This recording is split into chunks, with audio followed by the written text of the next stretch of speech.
En este tema hablaremos de la organización municipal. Ya hemos visto que los elementos del municipio eran tres: la población, el territorio y la organización. Así que vamos a ver ahora la organización municipal.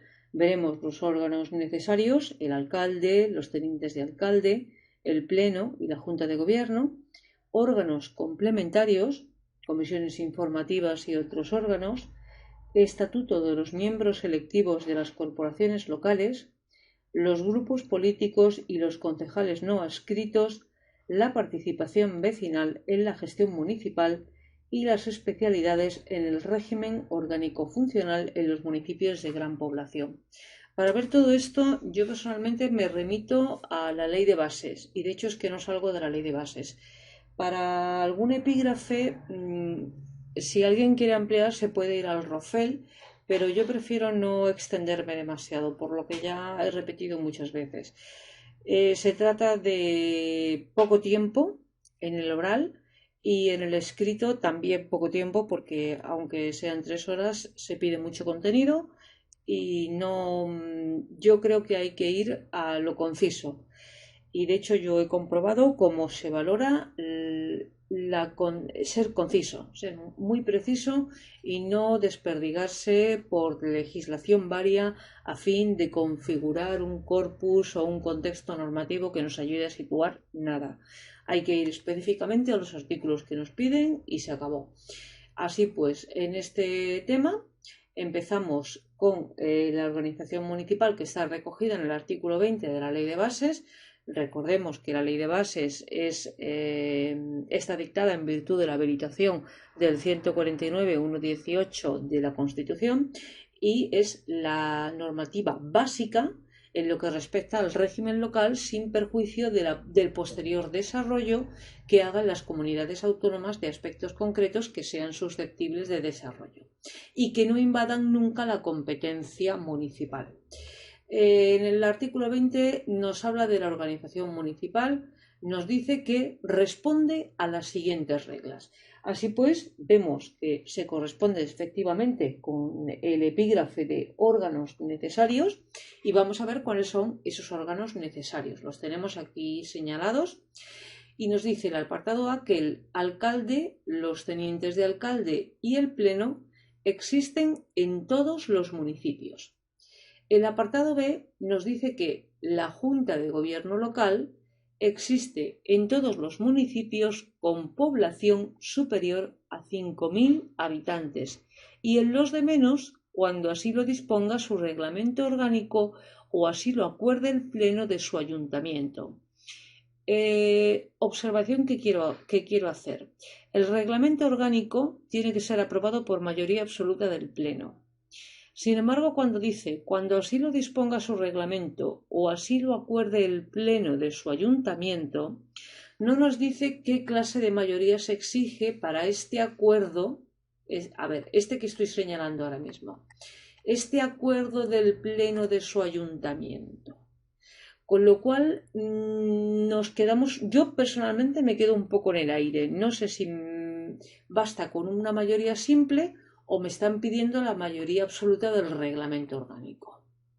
Bien, lo suyo es ponerlo en el ROF y así no hay dudas. El apartado C nos habla de que en los municipios de más de 5.000 habitantes y en los de menos, en que así lo disponga su reglamento orgánico o lo acuerde el pleno, otra vez se habla de acuerdo del pleno sin especificar qué tipo de mayoría, existirán, si su legislación autonómica no prevé en este ámbito otra forma organizativa, órganos que tengan por objeto el estudio, informe o consulta de los asuntos que han de ser sometidos a la decisión del pleno. ¿De acuerdo? Antes de elevar un asunto al pleno, tiene que pasar por la comisión informativa, así como el seguimiento de la gestión del alcalde, la Junta de Gobierno local y los concejales. Se trata de órganos distintos, aunque estén todos juntos en este epígrafe, separados por comas, pero se trata de órganos distintos. Podríamos hablar genéricamente de una comisión informativa que es la que analiza los asuntos o la que discute o analiza o emite resoluciones sobre los asuntos que han de ser sometidos a la decisión del Pleno. También decidirá esta comisión informativa, podríamos llamarla así, si se va a elevar o no al Pleno un asunto. A lo mejor simplemente se discute en la Junta de Gobierno, en la comisión informativa, y se decide que esto no sube al Pleno. Pues no, ya está. Después tenemos otros órganos que se encargan del seguimiento de la gestión del alcalde. Todo ello sin perjuicio de las facultades de control del Pleno sobre las funciones y el ejercicio de gobierno que hace la gestión de gobierno que hace el alcalde e incluso la Junta de Gobierno. Y luego tenemos o consulta de asuntos que han de ser sometidos a la decisión del Pleno, así como el seguimiento de la gestión del alcalde, la Junta de Gobierno local y los concejales. Yo creo que se está refiriendo al seguimiento de la gestión del alcalde, al seguimiento de la Junta de Gobierno y al seguimiento de los concejales que ostenten delegaciones. Es que las redacciones un poco intentan meter mucho con comas y a veces es bueno poner más puntos. ¿De acuerdo? Así que de un lado tenemos lo que podríamos llamar comisiones informativas, que son aquellas en las que se determina o se discute acerca de un asunto que va a ser o no elevado al Pleno, para que éste delibere y vote. Otro órgano que se encargará, u órganos que se encargarán del seguimiento de la gestión del alcalde, sin perjuicio de las funciones de control del Pleno. Otro órgano u órganos o el mismo que se encargue del seguimiento de la gestión de la Junta de Gobierno local, y otro órgano o el mismo que se encargue del seguimiento de la gestión del alcalde, del seguimiento de la Junta de Gobierno local y del seguimiento del ejercicio de funciones de aquellos concejales que ostenten delegaciones. Y luego es cuando ya nos da la coletilla, que yo he ido repitiendo, sin perjuicio de las competencias de control que corresponden al Pleno. En estas comisiones, denomínese como se quieran, informativas, de control, de información, eso ya cada ROF, cada reglamento orgánico, sería lo suyo que determinara la nomenclatura adecuada. Se nos dice que todos los grupos políticos integrantes de la corporación tendrán derecho a participar en estos órganos. En los artículos posteriores veremos el tema de los grupos políticos, concretamente vamos a ver si la memoria no me falla, lo tengo por aquí. Los grupos políticos estarán alrededor del 73, porque este es el estatuto de los miembros del ayuntamiento está en el 73, así que alrededor del 73 estará cómo se constituyen los grupos políticos y qué son los grupos políticos. Bien, no obstante, repetimos, todos los grupos políticos, bien, concepto jurídico de grupos políticos, serán integrantes y tendrán derecho a participar en dichos órganos mediante la presencia de concejales pertenecientes a los mismos en proporción al número de concejales. No me subraya esto, en proporción al número de concejales que tengan en el Pleno.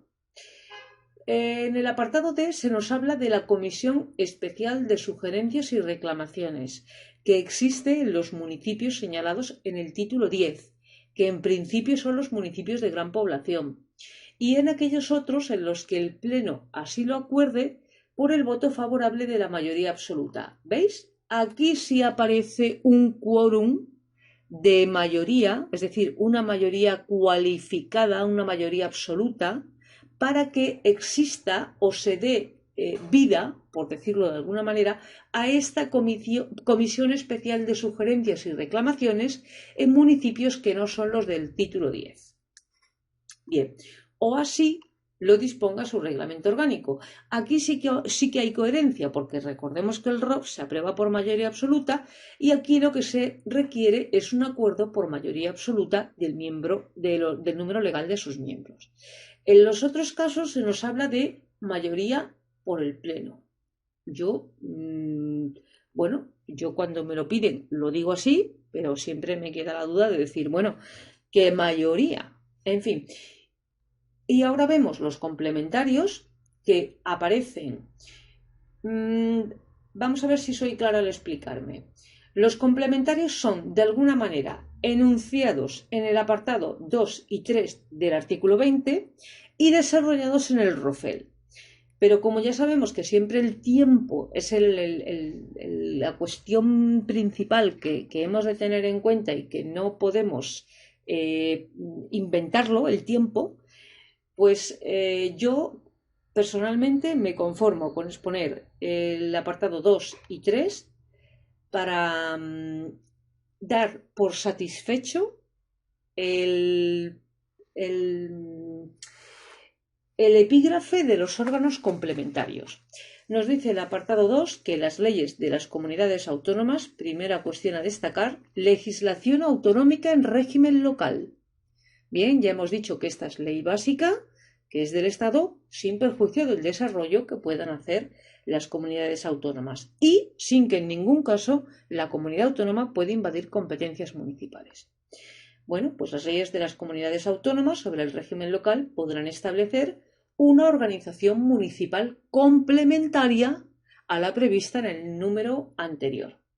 Y el apartado 3 nos habla de que incluso los propios municipios, no me subraya el ratón aquí, los propios municipios en los reglamentos orgánicos, en los ROF, donde los acuerdos deben ser suscritos por mayoría absoluta, podrán establecer y regular otros órganos complementarios de conformidad con lo previsto en este artículo y en las leyes de las comunidades autónomas a que se refiere el órgano anterior. Es decir, nos quedamos con que la organización complementaria se rige primero por lo dispuesto en esta ley y fundamentalmente por lo dispuesto en la normativa autonómica. También por lo dispuesto en el ROFEL, siempre dentro del marco de la normativa autonómica y básica de régimen local del Estado. Así pues, ahora ya vamos a otro epígrafe, que es el de los, si yo no tengo mal aquí el orden, Estatuto de los miembros electivos, que eso está en el artículo 73, efectivamente, y es aquí donde nos hablan de los grupos políticos y de los miembros no adscritos, pero vamos a verlo por orden. El artículo 73, que nos habla del Estatuto de los miembros de las corporaciones locales, es curioso cómo se empeñan en desordenar el articulado, porque posteriormente el epígrafe que aparece a continuación es la participación vecinal, que está justo en los artículos 69 y siguientes. O sea, ya son ganas de complicar las cosas cuando los epígrafes podrían ir ordenados de acuerdo con la ordenación articulada, ¿no? Primero, pues lo que aparece en el 69, que es la participación vecinal, y luego el estatuto de los miembros, que está en el 73 y siguientes. Pero, en fin, no me voy a explayar más en este tema absurdo. 73. Primero, la determinación del número de miembros, la duración de su mandato y los supuestos de inelegibilidad e incompatibilidad se regularán en la legislación electoral. Hay una remisión expresa a la LOREG y ahí nos tenemos que ir. Segundo, los miembros de las corporaciones locales gozarán, una vez que tomen posesión, momento fundamental, que es cuando se constituye la corporación y se procede a la toma de posesión, de los honores, prerrogativas, distintivos, etcétera, y estarán obligados al cumplimiento estricto de sus deberes, entre los cuales el más destacable, quizá porque es el que más se habla de él, es el de la declaración de bienes. En el apartado 3 nos habla de los grupos políticos, que aparece específicamente en los epígrafes cuando nos dice Estatuto de los miembros electivos de las corporaciones locales, los grupos políticos. Dice que a efectos de su actuación corporativa, los miembros de las corporaciones locales se constituirán, ojo con el imperativo, bien, en grupos políticos, en la forma y con los derechos y las obligaciones que se establezcan, con excepción, y ahora vamos con los miembros no adscritos, con excepción de aquellos concejales que no se integren en el grupo político que constituya la formación electoral por la que fueron elegidos o que lo abandonen. Bien, no estamos hablando de una persona que en plan iba a decir otra cosa. No estamos hablando de una persona individual que decide por iniciativa propia presentarse a las elecciones municipales, no se presenta por ningún partido y por ende, dado que no se presenta por ningún partido político, no puede constituir un grupo político. No nos estamos refiriendo a ese supuesto, porque esa persona podría pasar a integrar el grupo mixto, si así fuere. Es decir, una persona que no está adscrita a ningún grupo político o que no llega al número mínimo para constituir grupo político, podría llegar a incluirse dentro del grupo mixto. Estamos hablando de personas que se presentaron, concurrieron a las elecciones como miembros integrados en un grupo político y que además fueron elegidos concejales de acuerdo con la lista que proponía el grupo político, pero que después, una vez después de la toma de posesión, se entiende, por cualquier razón ya no se integran, vamos a obviar las razones, o lo abandonan el grupo y entonces quedan como miembros no adscritos. Estos miembros no adscritos no pueden pasar al grupo mixto, se quedan como miembros aislados. Tampoco pueden constituir todos los miembros no adscritos, si fueren un número de 4, 5 o incluso 6 personas, tampoco pueden constituir ningún tipo de agrupación. Los miembros no adscritos son miembros individuales que se han quedado de alguna manera fuera de la organización de grupos políticos por haberla abandonado con posterioridad a haber sido elegidos. El Pleno nos dice de la corporación, con cargo a los presupuestos anuales de la misma, podrá asignar a los grupos políticos, ojo con el podrá, ojo con el podrá asignar a los grupos políticos una dotación económica que deberá contar con un componente fijo, idéntico para todos los grupos, y otro variable en función del número de miembros de cada uno de ellos, dentro de los límites que en su caso se establezcan con carácter general. Y sin que puedan destinarse al pago de remuneraciones de personal de cualquier tipo al servicio de la corporación o a la adquisición de bienes que puedan constituir activos fijos de carácter patrimonial. Ojo con comprarse un coche a cargo de estos fondos o un pisito o cosas de ese tipo. Simplemente se trata de unos fondos para el desarrollo de su actividad política y el desarrollo de la gestión en los asuntos municipales dentro de lo que sus competencias les permitan. Los derechos económicos de los políticos y miembros no adscritos no podrán ser superiores nunca a los que les hubiesen correspondido de permanecer en el grupo de procedencia. Hasta ahí podíamos llegar. Esta previsión no afecta a las candidaturas presentadas como coalición electoral. Ya lo hemos dicho, que una cosa es una persona que se presente como independiente, y es elegida y es un concejal independiente que no está dentro de ningún grupo político y que puede formar parte del grupo mixto, y otra cosa es esta gente que forman parte de una lista electoral por un partido político, son elegidos por esa lista electoral y después abandonan el grupo por razones personales o como fuere. Cuando la mayoría de los concejales de un grupo político municipal abandonen la formación política por la que se presentó la candidatura, pues serán los concejales que permanezcan en la misma los integrantes de dicho grupo político. Bien, una cosa que no he visto mencionada por aquí, o la he visto pero se me ha pasado, pero sí que quería dejarlo claro, es que sobre todo la figura de los concejales no adscritos, a donde afecta fundamentalmente, no es a que estén o no estén en el pleno, que eso es lo de menos, o lo demás, porque siguen teniendo voz y voto en el pleno, es a que modifican el quórum de mayorías a la hora de realizar mociones de censura. Bien, el artículo 74 nos habla de los miembros de las corporaciones locales que quedan en situación de servicios especiales, bueno, pues cuando sean funcionarios de carrera o cuando sean funcionarios de la propia corporación. Para los laborales se establecen las mismas reglas, tampoco tiene ningún misterio este artículo. Y el artículo 75 nos habla de las percepciones económicas. No lo tengo subrayado, pero lo voy a subrayar porque me parece interesante. En un primer lugar, tenemos aquellos que desempeñen su cargo con dedicación en exclusiva.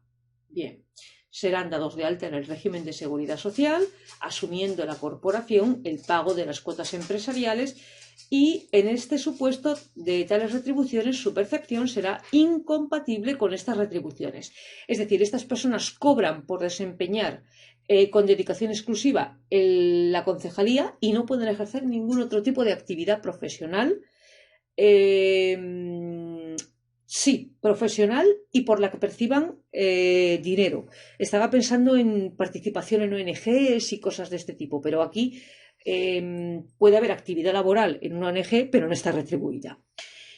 En el número 2 nos dice que los miembros de las corporaciones locales que desempeñen sus cargos con carácter parcial, ya tenemos otro tipo, aquellos que no se dedican de forma íntegra al desempeño de las funciones de concejalía, sino que tienen dedicación parcial. Así que podrán realizar funciones de presidencia, vicepresidencia, ostentar delegaciones, en cuyo caso serán igualmente dados de alta en el régimen de la seguridad social, asumiendo la corporación el importe de esta cuota, pero no podrán superar los límites que se fijen en las leyes de presupuestos generales del Estado. Y claro, lo que se les atribuye a estos miembros, aquí lo dice, percibirán unas retribuciones por el tiempo de dedicación efectiva. No se puede tratar del mismo importe que reciben los que desempeñan con dedicación exclusiva, pero sí que pueden, en fin, siempre está el tema de las dietas. Dicen, los acuerdos plenarios de determinados cargos que lleven aparejada esta dedicación parcial y de las retribuciones de los mismos, se deberá contener el régimen de dedicación mínima para la percepción de dichas retribuciones. Dedicación fuera de los respectivos, en los términos. ¿Dónde está lo de las dietas? Que yo lo he visto en algún sitio. Asumiendo cuotas empresariales a lo dispuesto los miembros. Bueno, si lo encuentro repetiré el vídeo, pero yo juraría que hablaba del tema de las dietas. Es igual, tenemos los de dedicación exclusiva, los de dedicación parcial, que determinará el Pleno el régimen de dedicación mínima necesaria para que se les considere en dedicación parcial, y luego tenemos aquellas personas. Aquí está. Dice, solo los miembros que no tengan dedicación exclusiva ni dedicación parcial percibirán asistencias. Se denomina así, es un concepto que se denomina así, asistencias por la concurrencia efectiva a las sesiones de las que formen parte en la cuantía señalada por el Pleno. Los miembros de las... Aquí está lo que yo estaba buscando. Los miembros de las corporaciones locales percibirán, imperativo, indemnizaciones por los gastos efectivos ocasionados en el ejercicio de su cargo, pues se utilizan bolígrafos, folios, etc. Según las normas generales, las corporaciones locales consignarán en los presupuestos las retribuciones previstas para estas indemnizaciones y asistencias, dado que no tienen el carácter, entre comillas, y digo entre comillas porque esto no es un sueldo, ni el de dedicación exclusiva ni el de dedicación parcial es un sueldo, pero es para hacernos una idea, ¿de acuerdo? Entonces esto estará previsto en cuál será la cuantía de las retribuciones de las indemnizaciones y de las asistencias. De otro lado, ya el artículo 75 bis lo que nos habla es del régimen retributivo de los miembros de las corporaciones y del personal efectivo al servicio de las entidades locales en función del número de habitantes. Lo que ocurre es que esto es una tabla que no tenemos tiempo ni necesidad de aprenderla de memoria, porque no va a haber tiempo de exponerla. Así pues, con esto dejo para el siguiente vídeo el poquito que nos queda ya, bueno, que sí que bueno, no es tan poquito, son unos cuantos artículos sobre la participación vecinal y el régimen específico de los municipios de gran población. El epígrafe de la participación vecinal en la gestión municipal se abre con el artículo 69 dentro del capítulo cuarto, que nos habla de cómo en el apartado 1 las corporaciones locales facilitarán la más amplia información sobre su actividad y la participación de todos los ciudadanos en la vida local. Se trata de una conducta activa que la iniciativa debe partir de la propia corporación local en difundir o facilitar que los ciudadanos soliciten o se encuentren informados, porque ellos por propia iniciativa la corporación difunda información acerca de la gestión municipal. El apartado 2 nos habla de las formas, medios y procedimientos de participación. Dice que las corporaciones establezcan en el ejercicio de su potestad de autoorganización que no podrán en ningún caso menoscabar las facultades de decisión que corresponden a los órganos representativos regulados por la ley. Esto viene a decir que en el régimen de ayuntamiento, los que finalmente toman las decisiones por votaciones en el Pleno son los miembros del Pleno, mediante una elección representativa que se ha hecho previamente unas elecciones. Esto no es un concejo abierto. En el sistema de concejo abierto sí que se constituye una asamblea con todos los miembros de la población del municipio, si es que es municipio, y todos ellos deciden qué decisiones se van a adoptar y cuáles no. No estamos en ese supuesto, estamos hablando de una corporación local donde hay una gestión representativa que la ejercen aquellos miembros que por elección popular representan a los ciudadanos. Bien, el artículo 70 nos habla en primer lugar de que las sesiones del Pleno serán públicas. Esto ya lo sabíamos.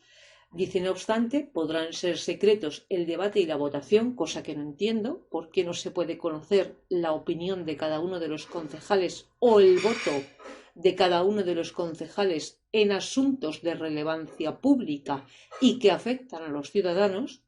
Bueno, dice, en aquellos casos en los que puedan afectar al derecho fundamental de los ciudadanos a la que se refiere el 18.1 de la Constitución.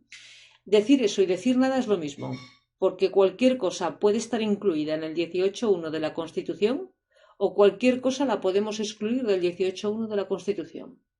Bien, cuando así se acuerde por mayoría absoluta, vuelve a dejar indefensa la ciudadanía, porque si el acuerdo lo toma el Pleno y el Pleno decide que la votación no va a ser pública, los ciudadanos se quedan sin saber exactamente qué votó cada concejal, cosa que si están cobrando del erario público debería ser público. Bien. No serán públicas las sesiones aquí lo dice, no serán públicas las sesiones de la Junta de Gobierno local. Tampoco entendemos por qué. ¿Qué clase de asuntos se tratan en la Junta de Gobierno local que no pueden hacerse públicos? No lo sé. No entiendo qué asuntos hay ahí que no puede conocer la ciudadanía. Apartado número 2. Nos dice que los acuerdos que adopten las corporaciones locales, entiendo por acuerdos aquellas resoluciones que han sido aprobadas por el Pleno, bien en forma de reglamento, bien en forma de ordenanza o ya no por el Pleno, sino por el alcalde en forma de bando. Los acuerdos que adopten las corporaciones locales se publican o notifican en la forma prevista por la ley.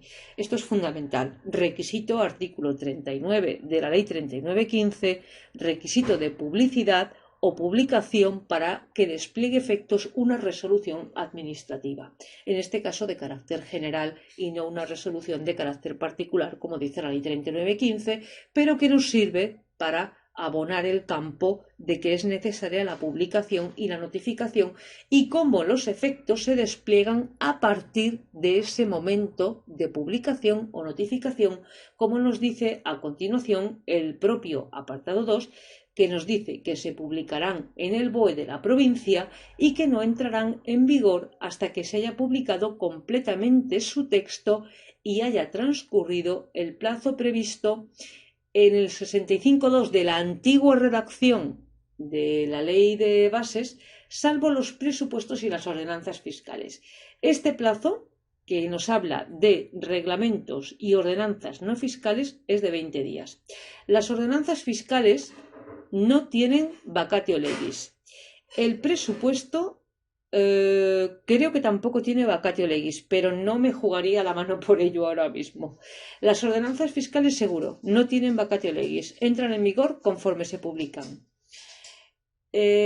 Pasamos al número 3, que nos habla de la posibilidad de obtener copias y certificaciones acreditativas de los acuerdos de las corporaciones locales y de sus antecedentes. Es posible que en estos acuerdos, dado que la redacta el secretario, aunque no se menciona el acta, sino copias y certificaciones acreditativas de los acuerdos, sí que es cierto que en el acta sí se muestra el sentido del voto de cada uno de los concejales. Pero aquí nos está refiriendo, yo no veo que se refiera al acta.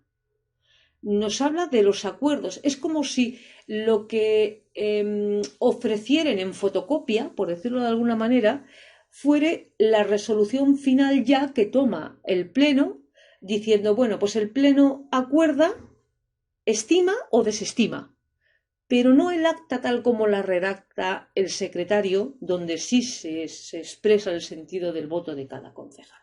Lo que vuelve a recalcar lo que yo decía en los apartados anteriores, de que sigo sin entender por qué no es público el voto de cada concejal en cada asunto y por qué no son públicas las sesiones de la Junta de Gobierno. En fin, bueno, si alguien lo sabe o le apetece contármelo o forma parte de una Junta de Gobierno, pues nos podría ilustrar y contarnos qué se cuece dentro de una Junta de Gobierno para que no lo podamos conocer el resto de los mortales. El apartado 3, ya hemos dicho, obtener copias acreditativas de acuerdo con lo dispuesto en el 105.b de la Constitución, artículo básico, que además es el que fundamenta y da origen al nacimiento de la Ley 1913 de Transparencia y Buen Gobierno. Luego tenemos el artículo 70 bis, que nos habla en el apartado número 1 de que los ayuntamientos deberán establecer y regular en normas de carácter orgánico. Lo más sencillo es tirar de ROF,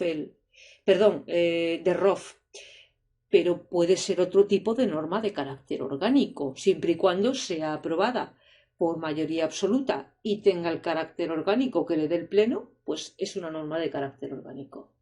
Pues cuáles son los procedimientos y los órganos que van a hacer efectiva la participación de los vecinos en los asuntos de la vida pública local. En el número 2 se habla de la iniciativa popular, que ya hemos visto que estaba contemplada en artículos anteriores, concretamente, quiero recordar, en el 18, dentro del Estatuto Vecinal, pero decía, esto se desarrollará más adelante de acuerdo con lo dispuesto en el 70 bis Punto 2, pues aquí lo tenemos. La iniciativa popular, que consiste en presentar la posibilidad de presentar propuestas de acuerdos o actuaciones, es decir, propuestas de acuerdos o propuestas de actuaciones o proyectos de reglamento. Se establece un baremo en función de los habitantes y el tanto por ciento de las firmas con las que deben ir acompañadas, pero yo esto para retener números soy muy mala. Tales iniciativas deberán ser sometidas a debate y votación en el Pleno. No se puede decir, no cabe silencio ante este asunto, ¿de acuerdo? Una vez presentada la iniciativa debe ser debatida y votada. Y otro asunto distinto es que resulte rechazada y la resolución es desestimatoria, pero no es de silencio. Aquí no cabe silencio. Es por el propio derecho que tienen los ciudadanos a participar en la gestión de la corporación, por lo que se prohíbe ese silencio. Otra cosa es que se estime o se desestime, pero no se permite el silencio. Bien, aquí se habla de impulsar la utilización interactiva de las tecnologías. En fin, yo eso pues simplemente lo menciono, ahí queda.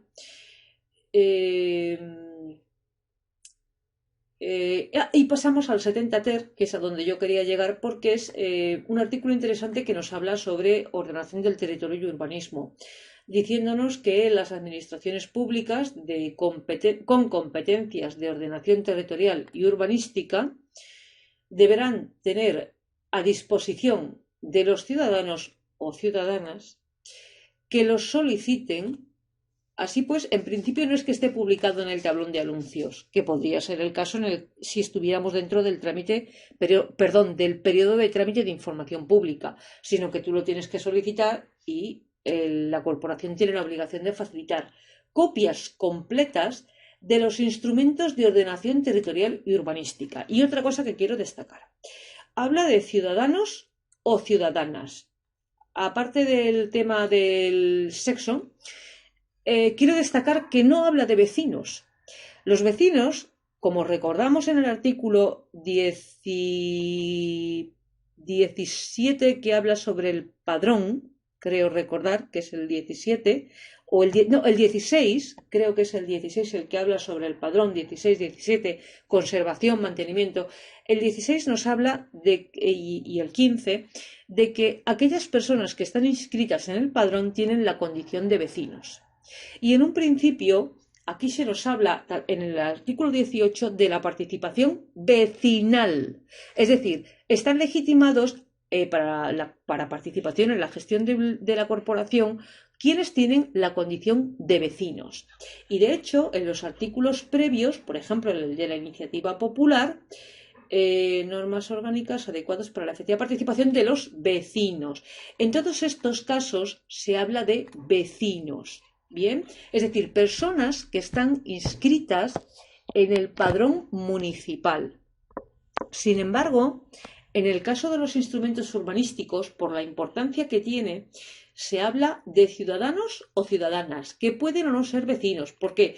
Porque puede darse el caso de personas que no residen en el municipio, pero tengan en propiedad allí bienes muebles, en este caso bienes inmuebles, o sean titulares de derechos de usufructo, o sean titulares de servidumbres. Entonces se ven afectados por los instrumentos de ordenación urbanística, pero no son vecinos, y por ende tienen derecho a solicitar información aunque no sean vecinos. Segundo, las administraciones públicas con competencias en la materia publicarán por medios telemáticos el contenido actualizado de los instrumentos de ordenación territorial y urbanística en vigor del anuncio de su sometimiento a información pública y de cualquiera de los actos de tramitación que sean relevantes para su aprobación o alteración. Importancia de este epígrafe. Primero, que nos destaca que va a haber, aunque esto ya se ve con profundidad cuando se estudia urbanismo, existirá en los instrumentos de planeamiento urbanístico siempre un periodo de información pública, independientemente de que cualquier ciudadano puede solicitar información sobre estos instrumentos de ordenación del territorio. Y también se habla de que se podrá solicitar información de cualesquiera actos de tramitación que sean relevantes para su aprobación o alteración. Y me estoy refiriendo al caso de la alteración de los instrumentos urbanísticos, por ejemplo, del planeamiento, o mejor, de la obtención de licencias que pueden obtenerse de forma acorde con la ley, dado que en un momento temporal concreto son acordes al instrumento urbanístico vigente, pero que posteriormente, por modificación del instrumento urbanístico vigente, la licencia pierde validez, es decir, deviene nula. A eso se refiere con alteración. Y por eso este derecho se le reconoce a cualquier ciudadano. Claro, ahí entra luego ya en juego, pero esto es algo que se ve en los temas de urbanismo, la responsabilidad patrimonial de la administración pública por causa de ordenación del territorio y urbanismo. Por último, ya en el número 3, dice que cuando la alteración de una ordenación urbanística que no se efectúe en el marco de un ejercicio pleno de la potestad de ordenación incrementare la edificabilidad o la densidad, esto viene a ser lo mismo que hemos explicado hasta entonces, cómo la modificación de los instrumentos de urbanismo tiene que estar a disposición de cualquier ciudadano, porque puede tener intereses o derechos legítimos aun no siendo vecino. El artículo 71 nos habla de que los alcaldes, previo acuerdo por mayoría absoluta del Pleno y autorización del Gobierno de la Nación, podrán someter a consulta popular aquellos asuntos de la competencia propia municipal. Ojo con esto de las consultas populares, que puede terminar en confusiones. Solo asuntos de competencia municipal y de carácter local que sean de especial relevancia, a salvo de los asuntos tributarios y de las haciendas locales, que con el dinero poca broma. El artículo 72 nos habla de cómo las corporaciones locales favorecerán el desarrollo de las asociaciones para la defensa de los intereses generales o sectoriales de los vecinos. Aquí vuelve a hablar de los vecinos. ¿Por qué? Porque estamos hablando de asociaciones. No obstante, en el caso de que estuviéramos en el campo del urbanismo, ya entran en juego figuras jurídicas como la Junta de Compensación o las asociaciones administrativas, que no están constituidas necesariamente por vecinos, donde ya entra en juego la titularidad dominical de predios que estén dentro de los instrumentos urbanísticos y que no tiene nada que ver con esto. Espero no estar liando más la cuestión cuando mi intención es simplificarlo, es decir, dar a entender que el artículo 72 habla de favorecer el desarrollo de asociaciones de vecinos, ¿vale? Y no tanto, que aquí no se mete tanto en el tema del urbanismo, simplemente pues de intereses pues o bien de los comerciantes o bien de las personas con movilidad reducida, etcétera, etcétera. Y con esto sí quedamos por concluido el tema, que yo lo tengo como tema 4 porque, ¿veis? Aquí habla ahora del estatuto de los miembros de las corporaciones locales, desordenado. Bien, pues con esto se ha concluido el tema.